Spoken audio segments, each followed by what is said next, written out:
Watu tulianza maombi yetu siku ya Ijumaa, na kwa kweli Mungu amekuwa mwaminifu. Yesu asifiwe.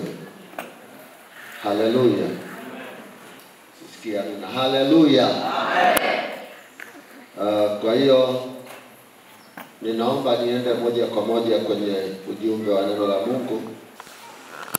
Ni ujumbe unaohusu kufunguliwa mtu wa ndani. Kufunguliwa mtu wa ndani. Hili ndio ujumbe wetu ambao tumepokea kwa nyakati hizi. Japo nawiwa ndani, kuna mahali zaidi tutaenda. Bila shaka kunaweza kuwa na muendelezo, kwa sababu jana tulipofanya maombi kuna vitu vilifunuka vingi sana ambavyo sio vya kawaida, lakini watu walifunguliwa kwa kweli. Wale waliokuwepo wanaelewa kitu Mungu amefanya. Haleluya. Sasa kufunguliwa kwa mtu wa ndani, na tumejifunza kwamba kuna mtu anaishi, yani wewe unaishi mara mbili. Yani hapo ulipo wewe ni wawili wanaotembea. Unapoonekana tu kutembea kwako, namba moja ni huyu anayeonekana huyu, lakini namba mbili ni yule asiyeonekana ambaye ndio wewe halisi. Ngoja nirudie. Mtu huyu anayeonekana ni mwili wako unaoonekana, macho, pua, moyo na nini. Alafu wa pili ni huyu asiyeonekana, mtu wa rohoni, asiyeshikika. Yesu asifiwe. Na kufungwa ama kufunguliwa kunaamuliwa na yule mtu wa ndani wako, kama amefunguliwa, kwa sababu wa ndani ndio ana akisi nje, ndio anaye, yani wa ndani akifunguka na wa nje anafunguka. Wa ndani akifungwa na wa nje anafungwa.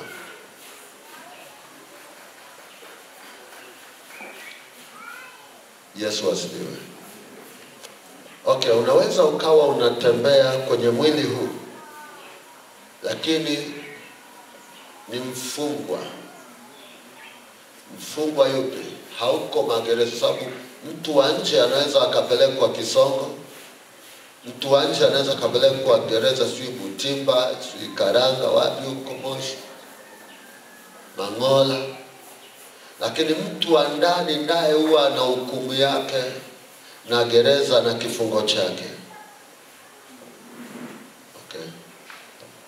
Ukisoma kitabu cha Luka 4 mstari wa 18, anasema Roho wa Bwana yu juu yangu, kwa sababu amenitia mafuta ili niwahubiri masikini habari njema. Amenituma kuwafungua waliofungwa, kuwaacha huru waliosetwa, na kutangaza mwaka wa Bwana uliokubalika. Unapoona Yesu akiongea maneno haya, hazungumzi habari ya walio magereza haya, ijapo pia anaweza akawafungua. Alikuja kushughulikia waliofungwa kwa magereza rohoni, hukumu za rohoni. Hello. Yesu asifiwe. Sikiliza. Kuna aina ya maisha unaweza ukaishi, ukawa unaishi gerezani kwa sababu ulishahesabiwa hatia na ukafungwa. Mtu akihesabiwa hatia anahukumiwa na kufungwa. Kwa hiyo ukafungwa, uko kifungwa, wamekuhesabia hatia. Okay.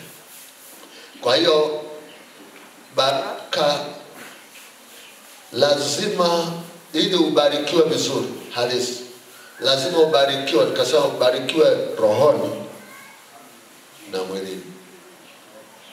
Yaani kama unabarikiwa mwilini, hiyo sio baraka. Lakini kama unabarikiwa rohoni na mwilini, hiyo ndo baraka ya Bwana. Atukuzwe yeye anayetubariki kwa baraka za rohoni na za mwilini.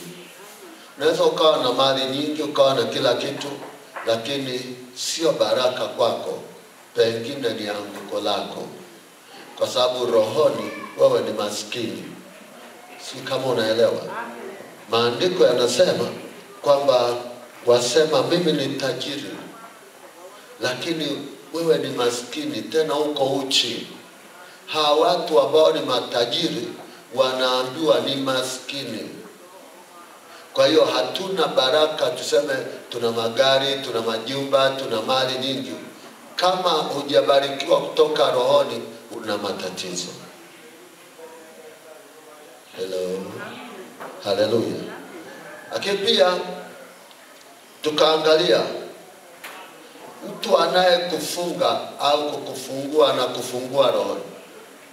Okay, Mungu anaweza akakufungua rohoni, kama ambavyo tumeona wale wajana na leo tukaona. Lakini shetani pia anaweza akakufunga rohoni. Kati ya mmoja wao anayekufunga na kufunga rohoni. Hivi tu unatembea, unaonekana miguu yako inafanya kazi, lakini rohoni umefungwa. Okay, sikia. Ngoja nirudi. Mwanadamu alipotenda dhambi, tutaendelea baadaye tena jioni ili tuzungumze, tuimarishwe. Haleluya. Mwanadamu alipotenda dhambi alikufa. Ndio Efeso 2 mstari wa 1 unasema mlikuwa wafu kwa sababu ya makosa yenu. Efeso 2:1. Kwa hiyo mwanadamu alipotenda dhambi alikufa. Sasa sikia, aliyekufa ndani ya mwanadamu sio mwili, ni roho ya Mungu ndani yake, mfano wa Mungu ndani yake, umilele uliowekwa ndani yake. Si kila mtu anayeishi duniani anaishi na umilele. Kuna watu wanaishi maisha ya muda mfupi sababu hawana umilele. Hello. Haleluya. Naenda taratibu kidogo unielewe, kwa sababu chochote ambacho Mungu atafanya kwako ni mpaka umeelewa. Haleluya. Yesu asifiwe. Amen. Sasa alipokufa yule mtu wa ndani, akabaki mwanadamu wa kawaida. Akabaki, unajua kuna roho ya Mungu na roho ya binadamu. Kuna roho ya Mungu ndani ya mtu na kuna roho ya binadamu mwenyewe kwa mtu huyo. Sasa ile hali ya uungu ndani yake, ule mtu unaoumbwa ukifanana na Mungu ukafa. Kwa hiyo akabaki yule aliyezaliwa, aliyeumbwa duniani, ambaye ana mashaka sana, asiye na nguvu, aliye dhaifu, anayekata tamaa, mtenda dhambi aliyeshindwa, kwa sababu roho ya Adamu imekufa, ile ya Mungu akaingia kwenye mauti. Sasa Yesu anapokuja anataka afanye tena kumfufua. Kwenye Wakorintho wa kwanza tulisoma sura ya 15 mstari wa 45, sura ya 10 Wakorintho wa kwanza 15:45, akisema Adamu wa kwanza ni nafsi iliyo hai. Adamu wa pili ni roho yenye kuuisha. Neno kuuisha ni kufufua, kufanya hai, kurudisha upya. Haleluya. Huyo mwanadamu alikufa. Okay. Kwa kuna vitu tuliangalia hapa ni vingi kidogo. pengine nitapata nafasi ya kurudia kidogo baadaye kwenye hitimisho. Kama hujawepo tangu Ijumaa, basi ujitahidi sikose baadaye, kwa sababu kama ungekuwepo jana, waliokuwepo unajua kabisa nini kilikuwa kimewashika watu. Bwana Yesu asifiwe. Haleluya. Unajua nililetewa ujumbe mwingine. Nilipopewa ule ujumbe, mimi nikajua ndio naenda kwenye maombi na semina hii. Wakati natembea nikiandaa ule ujumbe, nikaletewa ujumbe sasa, nikaambiwa waseme nani huu. Waseme nani huu. Huu hapa ndio uandika ujumbe ni mwingine. Ina ujumbe mzuri sana wa kutia moyo, wa kukuimarisha, kupa usonge mbele. Lakini nilizuiliwa. Ule ujumbe nilioandika niliambiwa nisifundishe. Nikaambiwa ni wa wakati wake. Huu hapa ninao kufundisha sijaandika. Amen. Amen. Amina. Yesu asifiwe. Amen. Umekuja tu kila najaribu nipangilie wapi. Mungu anataka aongee lile atakaloongea imetosha. Yesu asifiwe. Amen. Kwa hiyo wangapi wana madaftari? Nilikwambia ukija kanisa hili wewe ni mwanachuo. Hivyo unanielewa? Wewe ni nani? Mwanachuo. Labda kama hujui kusoma na kuandika au una shida nyingine. Alafu hiyo simu yako unayochatigi nayo hiyo walikuwekea na notebook hapo ndani. Ile notebook kwa ajili ya nini? Kama ni masomo haya andika. Hivi unaweza ukashindwa kuandika hata somo la hivi ukalipangilia ukawatumia hata watoto walio kwa simu yako? Hello. Amen. Si simu yako inakuwa imemtumikia Mungu?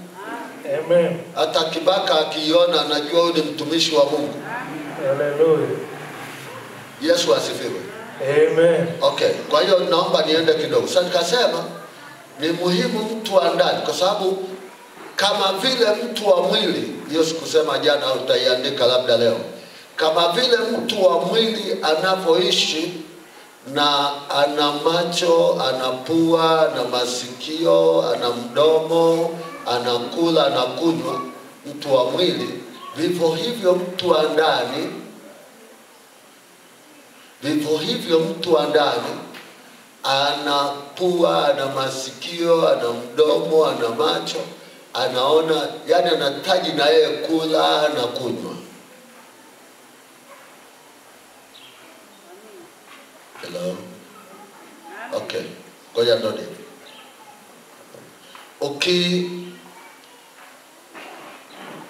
Nianze.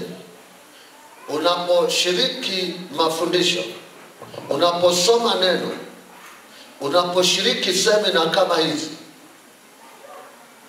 na kusikiliza hata kama ni nyimbo za injili na nini, unamlisha mtu wa ndani. Umeelewa? Amen. Sasa mtu wa ndani hali ugali, labda unaweza usikia kitabu cha Efeso. Taelewa. Biblia inasema Efeso 4. Efeso sura ya 4, naomba usome uliandaliwa sasa kwa kazi hiyo, ndugu Kelvin. Naona leo liteuliwa baada ya Jackson. Unajua aliwahi kupika mtori kwanza. Pigieni makofi. Baba anajali. Amen. Yesu asifiwe. Amen. Anaitwa Baba Prince. Amen. Hallelujah. Jina la heshima. Haya, kitabu cha Efeso ile sura ya 2 mstari ule wa 21. Endelea hapo mpaka wa 24. Efeso 4. Biblia inasema kwenye Efeso 4 mstari wa 21, ikiwa mlisikia mkafundishwa katika yeye, ikiwa mlisikia mkafundishwa katika yeye, kama kweli ilivyo katika Yesu, ndio mvue kwa habari ya mwenendo wa kwanza utu wa zamani. Mvue kwa habari ya nini? Ya mwenendo wa kwanza utu wa nini? Wa zamani. Kwa kuna utu mara mbili, utu wa zamani unaoharibika kwa kuzifuata tamaa zenye kudanganya. Unaoharibika kwa ule utu wa zamani, ule utu uliokuwa nao kabla hujaokoka, unaharibika kwa kufuata tamaa zenye kudanganya. Kwa ni mtu wa nje yule.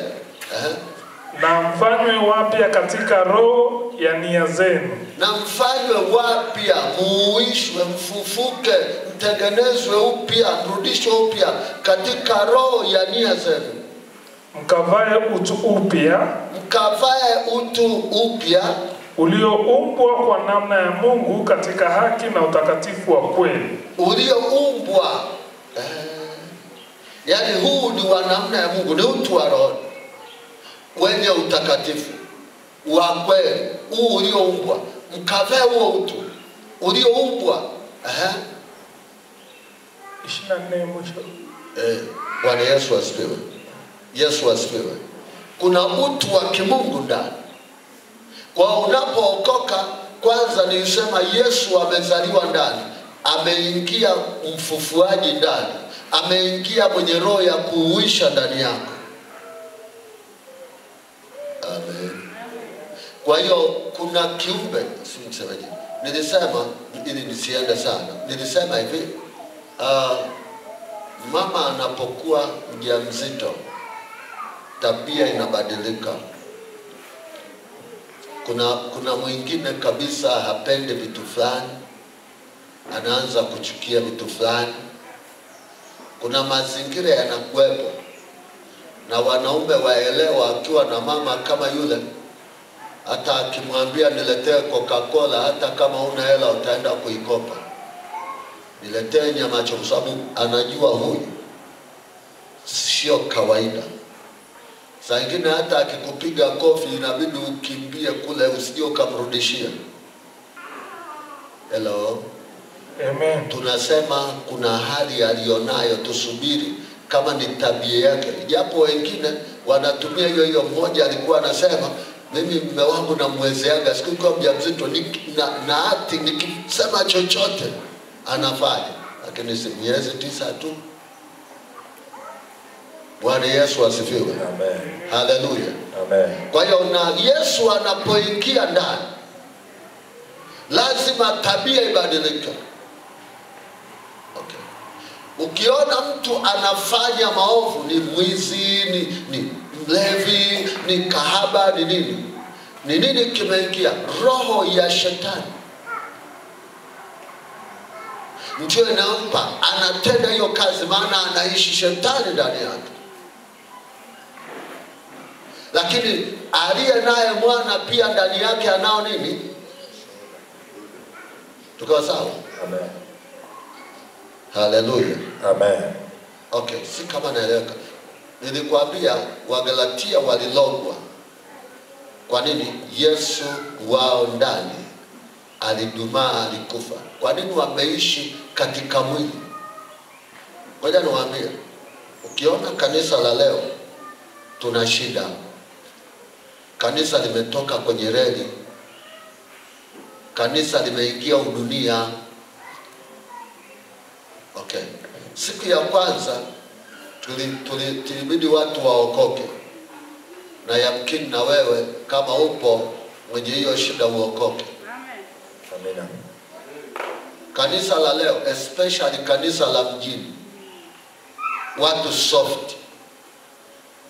Kilicho ndani yao ni magego. Kilicho ndani yao ni movie. Kilicho ndani yao ni tamthilia fulani. Kilicho ndani yao ni kubeti,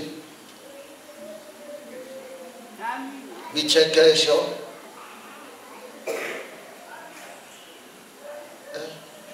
Amen. Tuko sawa? Amen. Ngoja niwaambie kitu. Kuna mtu hapa akikuelezea tamthilia fulani, atakuelezea akaenda hivi, akaenda hivi, akafanya hivi, akaenda hivi, yule akampiga mke wake, akafanya hivi. Sasa uje kwenye Biblia mwambie, hebu nielezee habari ya Yusufu, nielezee habari ya Daudi. Yaani tungekwambia hapa simama, kama ingekuwa tunasema leo kila mtu ahadithia alichokiona. Kuna mtu atafundisha ile tamthilia na akaieleza kama alikuwepo. Okay. Sikiliza. Huyu mtu wa dunia anapenda mambo ya dunia. Mtu wa juu anapenda mambo ya juu, anayawaza yaliyo ya juu. Amen. Lakini wa dunia, ndio maana unaweza ukakaa ibada ukakwazwa na muda, lakini pale kwenye movie utakaa mpaka macho yanakuwa mekundu kama bibi kichawi. Amen. Masaa ya kutosha wala haikusumbui. Usingizi hauji. Nani ulimuona akisinzia kwenye mpira? Yupi? Wana Simba wapo hapa hawaongei. Aha. Na wana Yanga wapo. Yaani akienda pale kwenye mpira, si wengine si kwa Barcelona, si nani huko, yaani akiingia kwenye mpira saa 8 ya usiku yuko kwa mpira hiyo. Halali. Pale na yuko mpaka unapiga wenzako. Unalala mpaka unaota mpira. Sikia. Nisikia. Usipoacha na kuambia mwisho wako ni jehanamu. Simaanishi usiangalie mpira. Sio vibaya kuangalia mpira. Lakini kama mpira utachukua nafasi kwenye maisha yako, huo mpira ni laana, sio baraka. Amen. Ndiyo, ni sehemu ya burudani, lakini kama utafika mahali, kwa mfano unaingia saa tunaibada jioni. Alafu jioni wanacheza Simba na Yanga. Saa 10 ile ambayo ndio ibada. Hebu muulize mwenzako, ungekuja? Hapo ndio utajua wa Simba ni nani na wa Yanga ni nani amekamatwa. Na kuna siku tulikuwa tunafanya kikao ni ibada ya jioni, wengine waliweka headphone masikioni hapo. Yaani amekuja, wewe unafikiri watu wanakusikiliza, kumbe yuko anasikia. Anatoa matokeo ya mechi inavyofunga. Yaani mpira umemkamata. Amen. Ukiongeaga kweli watu hawapendani. Amen. Yesu asifiwe. Amen. Sikia. Tulisoma kitabu cha Yakobo, unaweza ukakiandika Yakobo 4. Mstari ule wa 4, rudia tena hapo. Dunia imeshika wapendwa. Yakobo 4 mstari wa 4 inasema, enyi wazinzi, hamjui ya kwamba kuwa rafiki wa dunia ni kuwa adui wa Mungu? Hamjui ya kwamba kuwa rafiki wa dunia, kuwa rafiki wa dunia. Mwenzako, wewe ni rafiki wa dunia? Rafiki wa Mungu?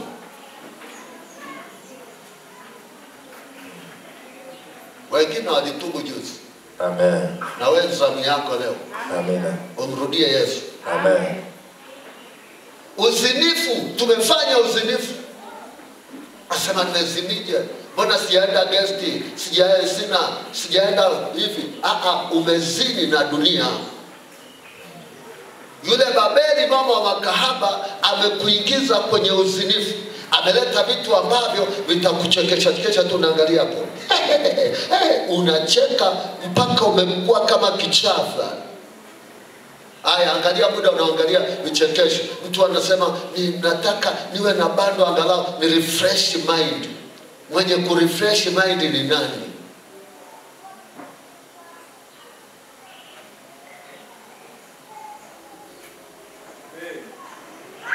Hello? Amen. Umeniangalia, unaelewa au umeniangalia unasema atoke hapa haraka? Yesu asifiwe. Amen. Kuipenda dunia. Sasa angalia mstari wa 5. Wa 5 hiyo. Au mwadhani ya kwamba maandiko yasema bure? Huyo Roho akaaye ndani yetu hututamani kiasi cha kuona wivu. Huyu Roho akaaye ndani, huyo Roho uliyepewa, huyu Roho tuliyepewa anatutamani kiasi cha kuona wivu. Amen. Anaona huyu mtu, unajua neno kupenda. Wewe nikwambie, ndio maana nimesema hivi, hujazuiliwa kuangalia, lakini nilisema nenda katafute hata watoto wako. Mimi nilizuia movie kwangu, labda nikitoka wafunge geti kwa siri waangalie, lakini sio mimi. Na ole niikute, ninaelewa madhara yake. Amen. Haleluya. Amen. Lakini leo kuna movie fulani zimetengenezwa ambazo zinamuonyesha, kwanza ile ya Yesu tunajua ni movie. Hivi ukiangalia ile unabaki kawaida. Hapana. Kuna vitu unajifunza. Amina. Nimeona watu wanalia. Yule ni actor tu, sio Yesu. Ameact tu. Lakini kuna watu wengi wameokoka kupitia ile movie. Amen. Sasa hiyo si nzuri? Amen. Si nzuri? Amen. Haya, kuna ambayo inamuelezea Samson. Namna alivyoanza, Delila kafanyaje, zipo. Ndio za kwetu. Amen. Unaweza ukaiangalia ukaona walivyoenda. Yaani kwa mfano kama uweze kusoma Biblia. Uweze kusoma Biblia kwa utulivu. Chukua ile movie ile, nenda nayo. Unaangalia wana wa Israeli wakatoka. Ile ni story ambayo hata nikikwambia simama hapa utasema safari ya wana wa Israeli. Sasa hapo utakuja kuniambia nani kafanyaje? Utaniambia mambo ya futui.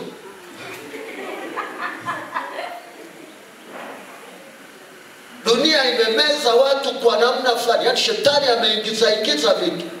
Haya, mnawapa watoto simu. Mnawapenda. Naweka vitu vya ajabu. Kasema okay, huko kwenye mtandao kuna vitu vingine sio vya kwetu. Mtandao ni ulimwengu ambao hata ukiingia kwa YouTube kule kuna vitu vya kwetu vingine sio vya kwetu. Amen. Lazima ujue kuchagua unapokula mchele, usile wali, usile na mawe. Amina. Ukila mawe utapata kidole tumbo. Wanaita kiriba tumbo. Wale wa movie wamechukia. Maandiko, sikia. Kama kwa mfano tuna watoto wadogo hao. Kuna vitu vizuri tu viko huko. Kwa mfano, kuna kitu inaitwa Ubongo Kids, naifahamu. Ile ina mahesabu, ina alphabet. Mtoto anaweza akajifunza A, B, C, D. Ikiingia ndani inajenga akili yake. Amen. Sasa kama mtoto wako wa mwaka miaka 2 mwekee Ubongo Kids. Kuna vitu vinaingia ndani yake. Lakini sasa unakuja kufundisha. Ndio maana kuna watoto waliangalia yale ya kupigana na nini, mtu amepiga bastola na hivyo. Si aliwekewa hiyo akaangalia. Sasa baba yake alikuwa na bastola. Sasa alipokuta bastola ya baba yake, naye akajaribu kufanya kila alichokiona kwenye movie. Akamshuti baba yake akafa. Nani alisababisha amuue? Mzazi mwenyewe. Maana mtoto sikia, ni nani niliambiwa sini? Ni mtoto, kuna mtoto sikumbuke, utanikumbusha nikisema huyu mtoto anaenda nyumbani. Unaona ibada inaombewa hapa, watu wanaanguka na nini. Anamwambia mama yake, na wewe na kuombea. Anaanza kunena kwa lugha kama Askofu Shirima. Amen. Yule mtoto ni nani? Kini mama yake aliniambia, si ni mtoto wa nani? Lakini anaanza kuomba naye, Rabashika. Okay, nimemkumbuka. Mama yake hayuko hapa, ni mzazi. Nakumbuka. Bwana Yesu asifiwe. Amen. Anaanza kumwekea mkono, pia mama na kuwekea mkono huu uanguke, naye ananena kwa lugha. Amina. Hujaona saa ingine hawa watoto unaweza kawaona hivi vitu mnapotendeka, kawaangalia wakicheza wenyewe.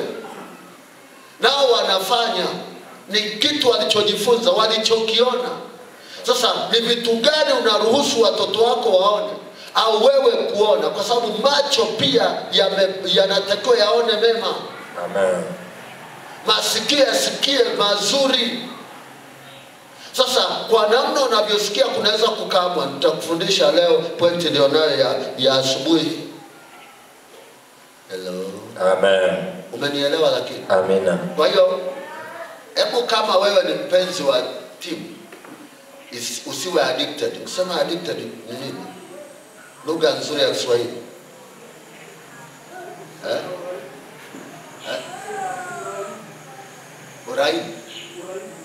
Uraibu.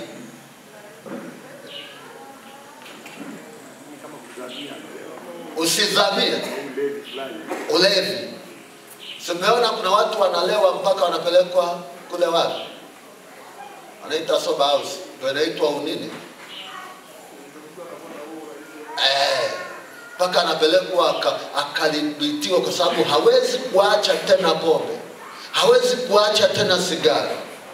Yaani akikaa madawa kulevya hawezi kuacha tena. Mtu aliye affectika, yani si nitumia lugha lakini wewe uelewe tu hivyo. Bwana Yesu asifiwe. Amen. Yaani kama ni wala madawa kulevya atakuibia hata hiyo simu ulionayo ya milioni 1, ataenda kuiuza 10,000 apate tu dawa ya kulevya.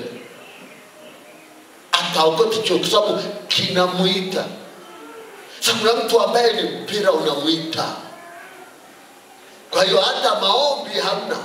Ukifika mahali kuna kitu kimekukamata, kuliko unavyomcha Mungu, kuliko unavyokuwa na hamu na Mungu, ujue tayari ulishatoka kwenye njia na kuvamiwa ni rahisi sana.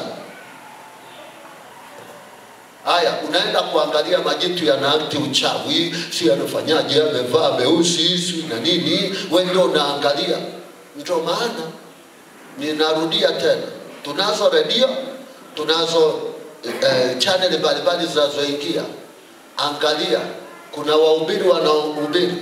Angalia, kuna shuhuda zinazosema. Usisikilize ushuhuda unaomsema shetani. Yaani kuna mtu ambaye badala ya kusikia ushuhuda Yesu ametenda nini, anaanza kusema nikawa mchawi, nikawa napita pale, nikapita ukutani, nikawa naingia hivi na mchukua yule mama na yani ile automatically unaingizwa roho ya uchawi. Amen. Imani Huja kwa kusikia. na kusikia huja kwa nini? Kwa neno la Kristo. Wewe sikiliza. Ondoka sasa hivi, mimi nakuambia neno la Bwana, utafurahi, utatoka umeinuliwa. Nenda pale kabla hujalala. Angalia mtu anasema sisi Freemason tulikuwa tunakunywa damu za watu, kusababisha ajali na nini, akaeleza mazingira fulani. Sikiliza, alafu lala na huo ujumbe. Usiku utaota nini?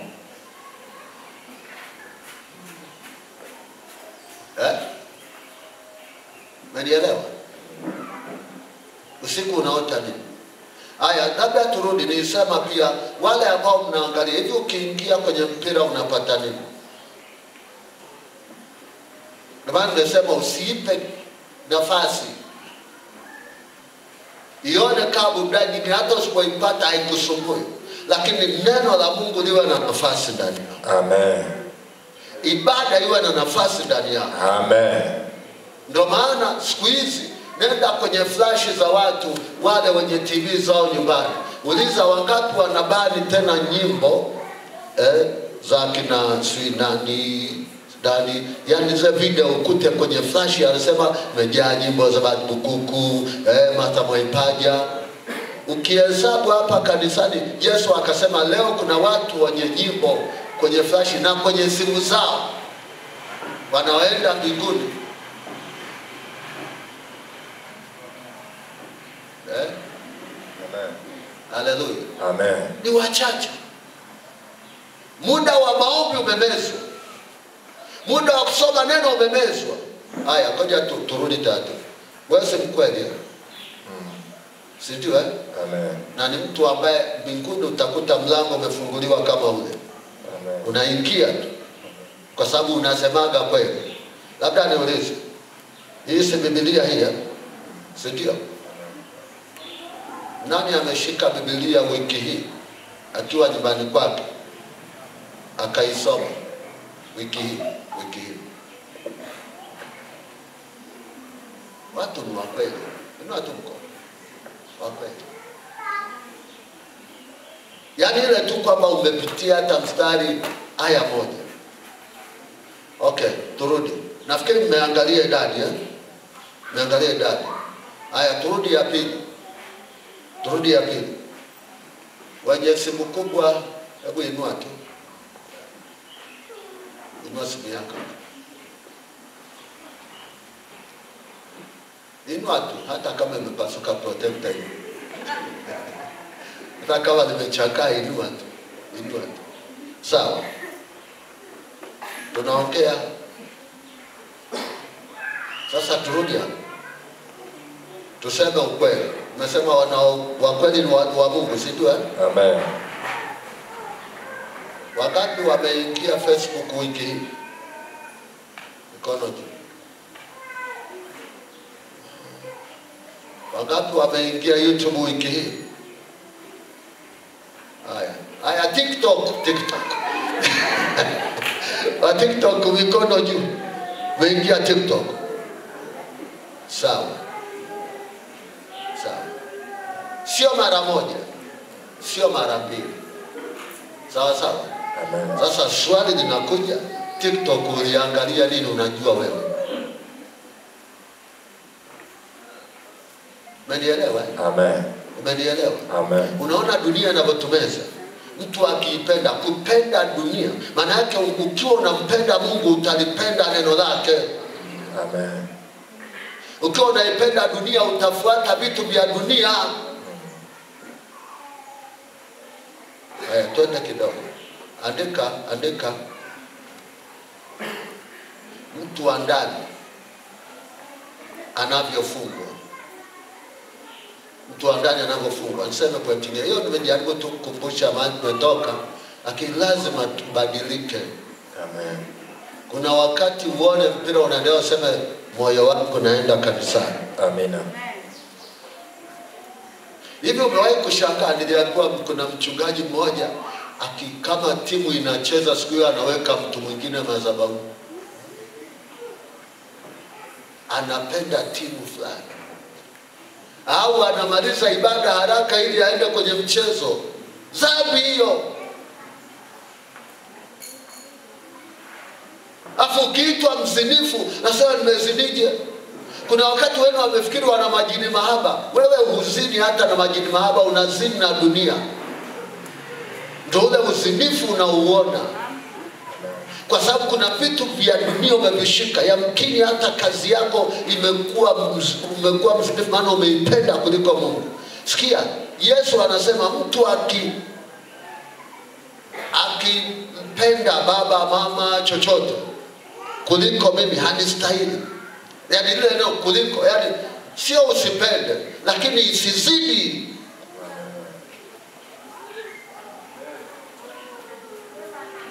Haleluya. Amen. Namba 1, tutaongea hiyo moja, nyingine tutaangalia baadaye. Namba 1 ni kwa neno au maneno. Mtu wa ndani anafungwa. kwa neno au maneno, mtu wa ndani anafungwa.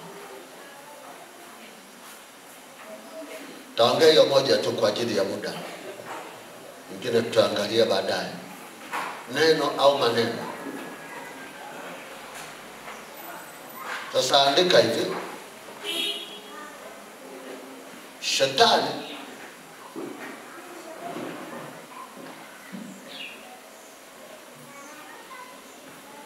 anamfunga mtu kwa maneno,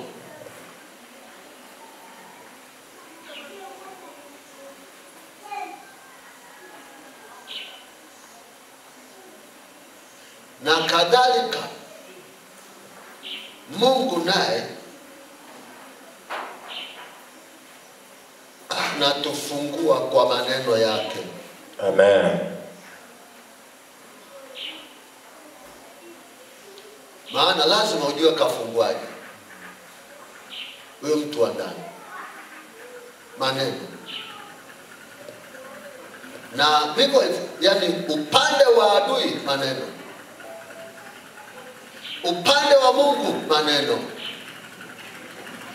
Kufunguliwa kwangu ni maneno, kufungwa ni maneno. Sasa angalia ndani yako. Okay, twende kidogo. Kwa mfano, tuje hapa. Yesu asifiwe. Amen. Kitabu cha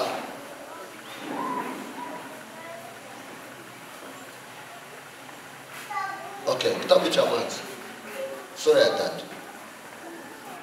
mstari wa 1. Kabla hajausoma, maandiko yananiambia Mungu alipompa Adam urithi na umiliki, alipompa kazi na huduma ile, alimpandia maneno. Amen. Na akapaswa ayaishi yale maneno ili awe huru. Amen. Awe salama, asiwe na hatia. Amen. Shetani au nyoka mwerevu alipokuja, naye alikuja na nini? Sema maneno. Maneno. Mungu amemwambia utakula matunda yote ya mti wa katikati ya bustani, ni wa mema na mabaya, mti wa ujuzi usiule. Shetani naye akaja na maneno yanayosema Bwana alijua utakapokula utaona kama yeye. Ati hivi ndivyo alikwambia sasa ukila haya, yani wewe unakuwa kama Mungu. Kilichombadilisha, kilichomweka Adam na Eva awe salama ni maneno. Na kilichomfunga, kilichomuondoa kwenye imaya ya Mungu na kuingia kifungoni ni maneno. Maneno ya kinyume yalimuondoa mchezoni, yalimuondoa kwenye kusudi. Maneno halisi ya kweli yalikuwa yamemweka salama. Hiyo ndio ilivyokuwa. Mwanzo 3. Amen. Mwanzo 3:1 anasema, basi nyoka alikuwa mwerevu kuliko wanyama wote wa mwitu aliowafanya Bwana Mungu. Akamwambia mwanamke, ati hivi ndivyo walivyosema Mungu, msile matunda ya miti yote ya bustani? Mwanamke akamwambia nyoka, matunda ya miti ya bustani twaweza kula, lakini matunda ya mti ulio katikati ya bustani Mungu amesema msiale wala msiaguse, msije mkafa. Nyoka akamwambia mwanamke, hakika hamtakufa. Hakika. Mungu alimwambia hakika utakufa ukila. Huyu anasema hakika hutakufa. Maneno yaliweza kuwaingiza kifungoni kwenye laana na magonjwa, lakini kuna maneno pia yalikuwa yameweka salama. Swali, wewe unasikiaga nini? Umenielewa? Amen. Umenielewa? Amen. Okay. Yule mwenye Mungu, yani sikia, aliyeingiwa na dunia. Okay, andika. Aliyeingiwa na dunia ni yule anayependa kuyasikia ya dunia. Na tukisema huyu mtu wako ndani amefungwa duniani, ni kwa sababu kama unapenda sana kusikia mambo ya nini? Ya dunia. Kuna mtu kama ikatokea tukiwa nilikuwa natoka huku Serian huku jioni moja, nilipofika ghafla niliona ajali mbele yangu. Mtu wa Toyo anatoka huku Chekereni anakuja, alafu na haisi anaingia ili ashuke kwenda Serian, akagonga. Yule wa Toyo aliingia mle ndani ya haisi. Bambari la haisi lile lichomoka, liliharibika kabisa. Unajua kufumba na kufumbua, ulikuwa uwezi kuona hata huyo aliyepata shida. Watu wametoka wapi, barabara imefungwa. Yaani kuna watu zaidi ya 100. Yaani kwenye matukio ya ajabu ajabu watu wataka kushuhudia. Na kuambia hivi, ngoja ajali itokee, hata simu wanaowahi kwanza ni kwenda kuchukua. Lakini ngoja mtu akemee pepo hata apone hapa, kiwete amepona hapa. Ni nani ataposti kazi nzuri ya Yesu?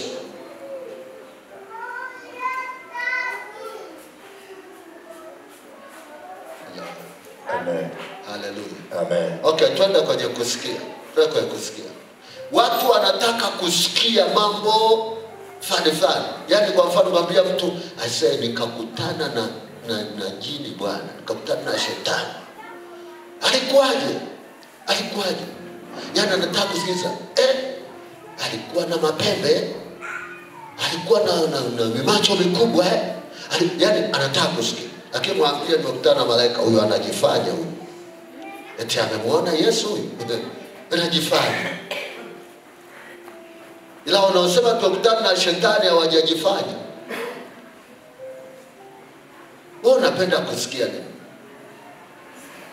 Kilichobadilisha maisha yako ni kusikia kwako. Ngoja nirudie tu. Mtu wa ndani anaishi zaidi kwa kusikia. Amen. Kwa hiyo inategemea amesikia nini. Inawezekana amesikia yaliyomfunga. Nielewaje sasa? Ngoja nione. Akili ya mchawi hapa. Akili ya mtu tu yeyote ana miungu yake, ni agent na nini. Kama nikisema mfano utaelewa. Kuna mtu anaapa, anasema akia mimi kama yani labda mimi niwe sio kabila fulani. Naona ile bintu fulani hata toboa,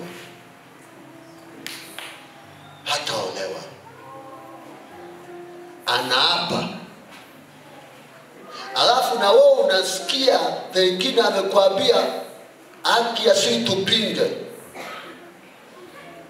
Sasa wewe unajiwaga unasema haki ya nani? Lakini hilo ni neno. Usipoliangalia, wamekuita kahaba, wamekuita jambazi, wamekutabiria mabaya. Usipoyaangalia maneno ukayafuta, yanakuwa kwako. Hiyo kazi za kuambia afanye siku 2 na kuambia utaniambia. Alafu anachukua udongo kabisa anafanya hivi. Yale maneno yanaweza kufunga. Kuna wakati wewe yanafanya mtu wa ndani usisikie kwenda kazini, unasikia tu nimechoka na kazi. Njoo kazini, uko wapi? Au unaamua hata kwenda kuresign. Una resign kweli, umekubali, ndio nimeamua. Lakini baadaye unajuta. Kwa nini? Kwa sababu kuna namna ulifungwa na yaliyosemwa au uliyoyakiri mwenyewe.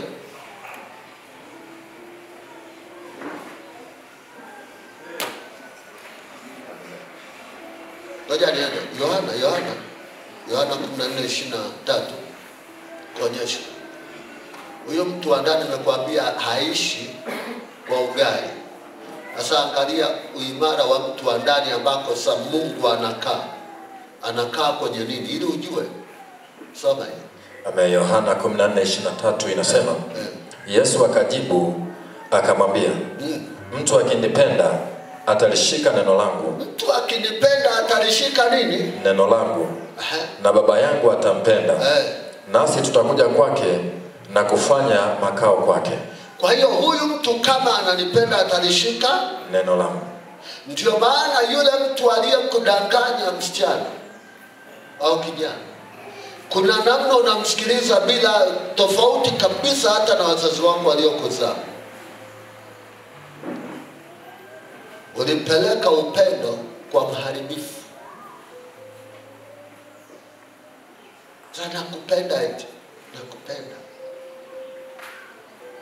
Saa hiyo hutaki kusikia kichwa yani kimejaa. Ni unalala, eti nikilala usiku silali na kuota.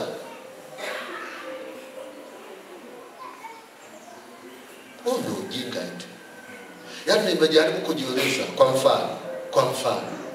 Hivi mtu aliyekununulia gari ya milioni 200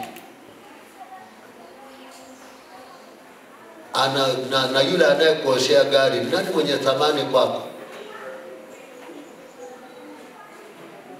Nauliza, nani mwenye thamani kwako? Muosha gari au aliyekununulia? Mama mmoja akaniambia mume wake amejenga nyumba ya milioni 100. 150. Amenunuliwa gari ya milioni 30. Afu akaniambia anachepuka na mtu ambaye hana chochote. Najua ni roho imevamia.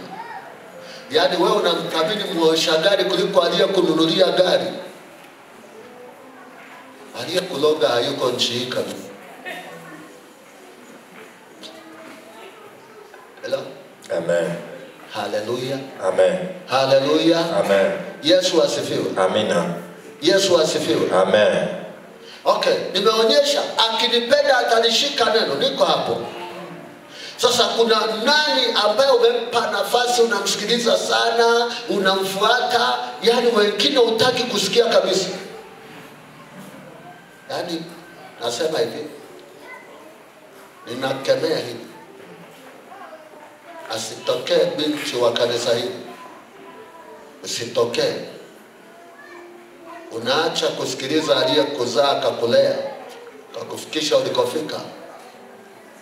Unaenda kusikiliza uliyekutana naye kipita njia.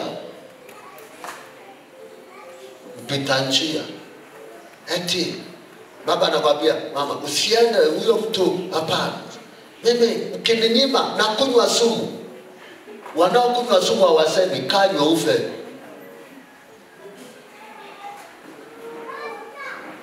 Unatangaza, unakunywa sumu, yeye anajua gharama yako. Afu akinyimwa eti unakimbilia tu unazamia. Sidhani kama bali sienda mbali zaidi.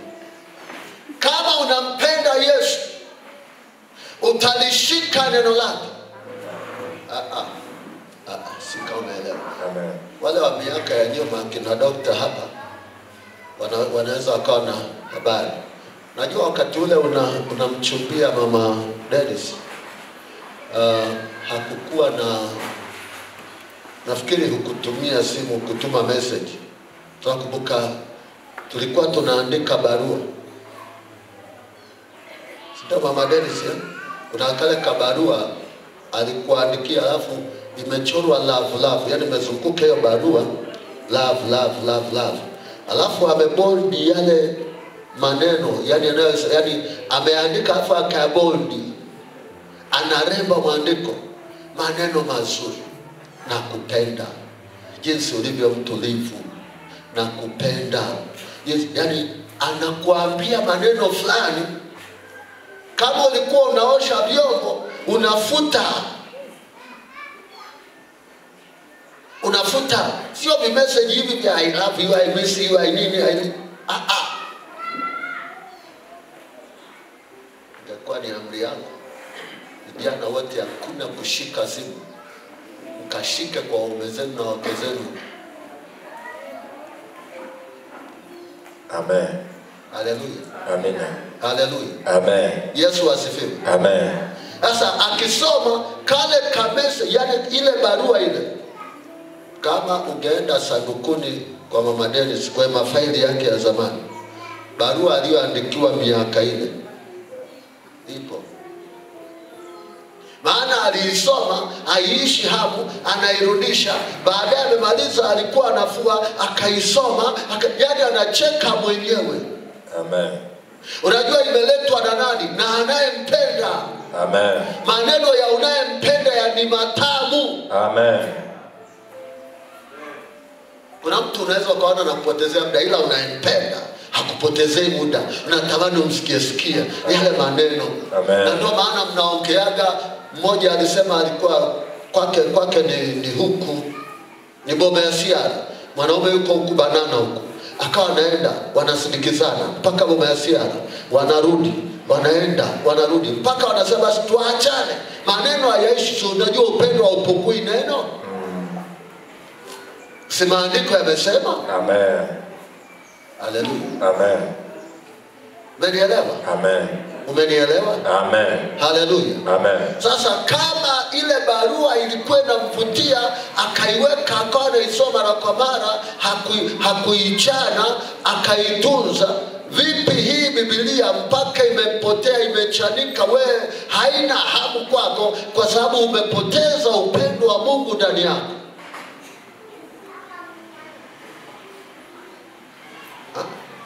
Kukaa katika pendo la Mungu kwa mujibu wa Yohana 15:9, soma. Hapa tunajipima tu, upendo wako uko kwa Mungu.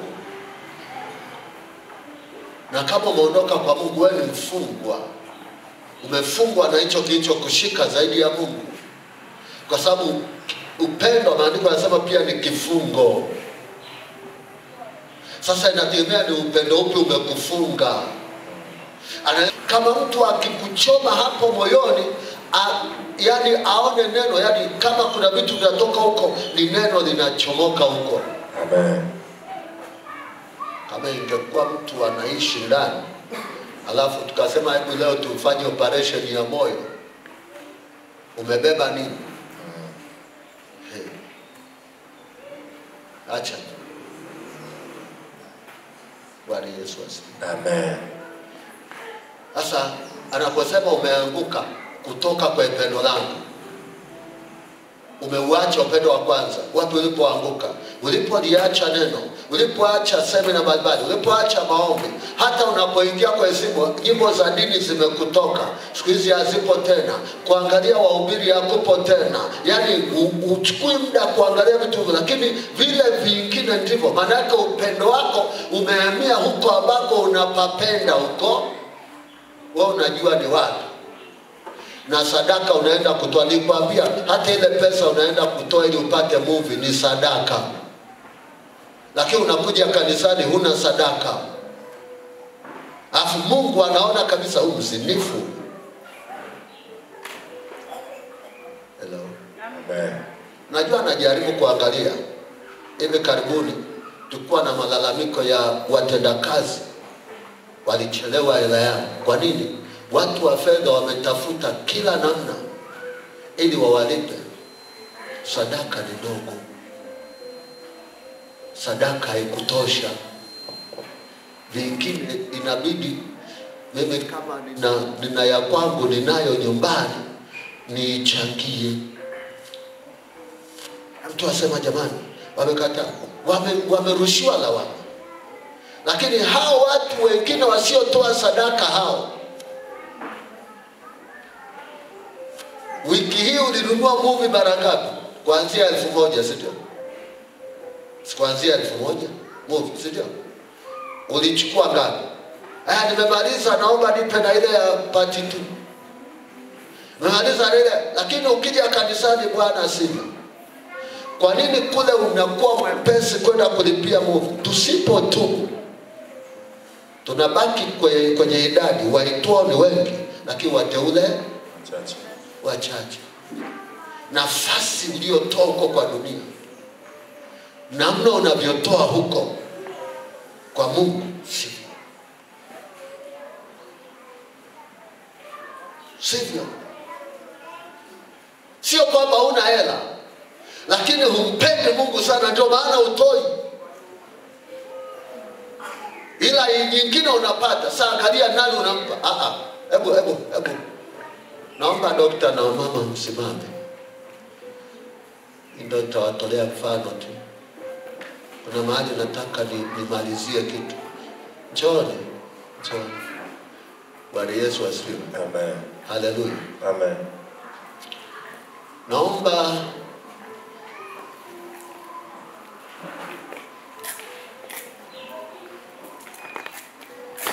tuangalia kule. Naomba na mama mwingine yeyote aje asimame.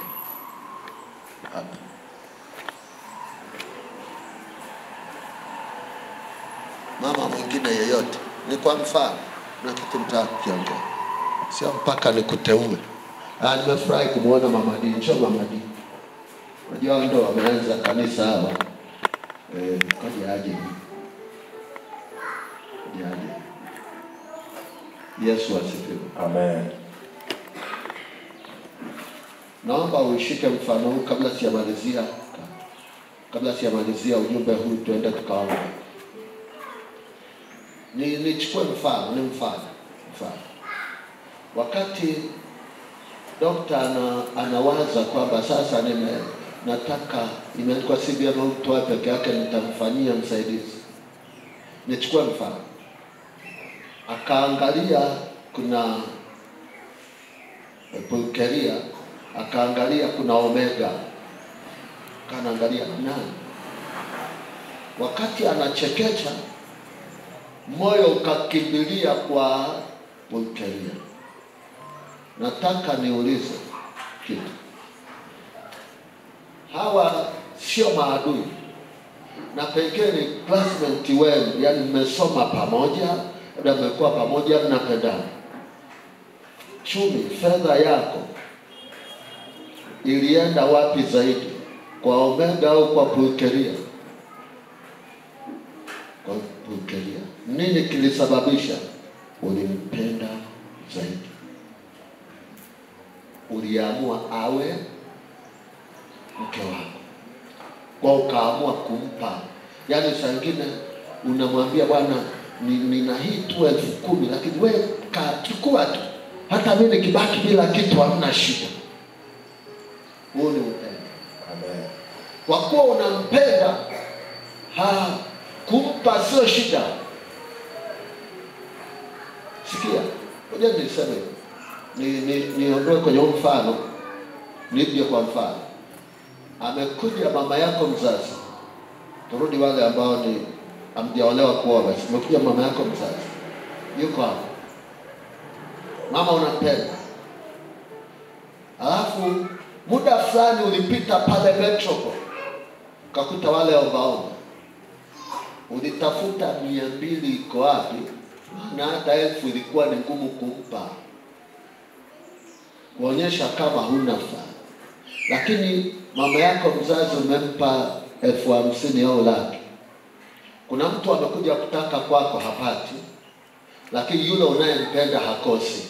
Amen. Niko sawa? Amen. Niko sawa? Amen. Unayempenda hakosi. Ila yule usiyempenda wa kawaida tu, huyo anaweza akaja hata 10,000 uweze msaidia. Lakini kuna mtu anakuja baada yake na ungechukua laki hii. Ilikuwepo, ila pendo lako. Sasa arudi kwa Mungu. Mungu ni omega ama pulkeria kwa. Mgeukie mwenzako. Haya, ngoja nitoe kwa mfano. Basi huyu ndio movie huyu. Awaseme huyu ndio movie mfano. Na huyu ndio Mungu. Ulinunua movie ulitumia shilingi ngapi? Ulinunua bando ulitumia shilingi ngapi? Hesabu bando lako la wiki. Alafu ya sasa umeenda kwa movie kwa nini? Upande wa pili hamna kitu. Anatutamani kiasi cha kuona nini? Anasema hivi, mtu akipenda baba, akipenda mama kuliko mimi hanistahili. Kwa hiyo kusali hapa kanisani sio kwamba unaenda mbinguni. Na kutahadharisha. Amen. Kuna tofauti ya kuwa Yerusalemu na kwenda mbinguni. Amen. Hapa panaitwa Yerusalemu mpya, lakini mbinguni ni kuingine kabisa. Amen. Kwa hiyo ukija huku kama kutimiza utaratibu, tena wengine wako hapa kwa sababu angalau mambo yanaenda vizuri, ngoja hali ipigike kama utamuona. Kwa sababu hana haja na Mungu, ana haja na vya Mungu. Amen. Binti mmoja anasema, mimi nimekaa kanisani, sijapata mchumba, nimekaa hapo, nimeona niondoke. Yaani yeye aliyochokuja kufuata kanisani ni mchumba. Mungu alipo. Anaki, okay. Shina moja la mabaya ni kupenda pesa. Sio kushika hela, hela tunazitumia, ila kuipenda mpaka ikachukua nafasi. Lakini pia uwe na mke, uwe na mume, uwe si na nani, ukipenda yeyote kuliko Mungu, kuliko Yesu, si kama anaeleweka? Kila kitu ulichokipa nafasi kuliko. Kuna mtu ajaje ya kanisani leo anasema, nimeamua kufungua biashara bwana, leo kuna wateja, ona nifuefue niingie kwa biashara. Wamefanya wiki nzima, Mungu hata siku moja umeshindwa kumpa. Unawahi kazini, unasaini saa 12, lakini ibada ya saa 1 unaingia saa 2:30. Unasema ibada huku ni bado. Nikiangalia yeye ametoka Iten, ametoka Shams, makanisa mangapi wamepita hapo mpaka kufika. Lakini mtu yuko hapa jirani kabisa, anasikia tunachoendelea, haji. Kukimbia kutoka mbali kwenda inaonyesha unavyompenda Mungu. Mbona wewe ukipata mchumba umechumbia Boma Ng'ombe hapo au Moshi kule, mbona kila siku unaweza ukapata nauli ya kumwendea? Wapendwa, nisikie. Babati ni mbali kama huna cha muhimu. Moshi mjini ni mbali, hata kule kijiji ni mbali. Kule Marangu ni mbali kama, lakini siku ambayo kuna mtu amependwa kule, kila wiki utaenda na hiyo nauli, hata ujui natoka baki, lazima uende kwa sababu kuna mtu umempenda. Na uende peke yake utamulia na soda na kazawadi, tada lako chukua. Na kama ni ya wapenda nao ndio usiseme.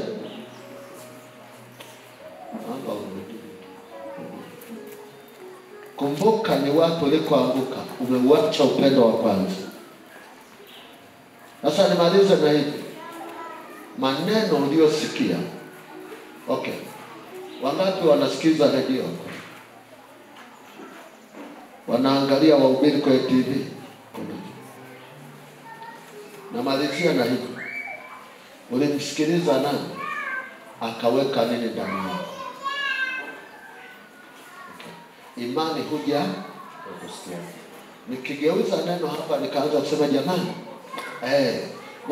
kuna mtu Kenya mmoja alimwambia mshirika mmoja hapa alikuwa anafanya mpala, akamwambia, bwana, yani mambo ya mapepo usiguse mapepo. Kaza ngoni makemea mapepo. Yani mapepo yana wenyewe, ukicheza nayo yanakugeuka. Anaongea hivi. Kwa hiyo huyu mtu ukienda kwenye kanisa lile ambalo linafundisha, unajua kwa nini watu wengi wanatumia maji?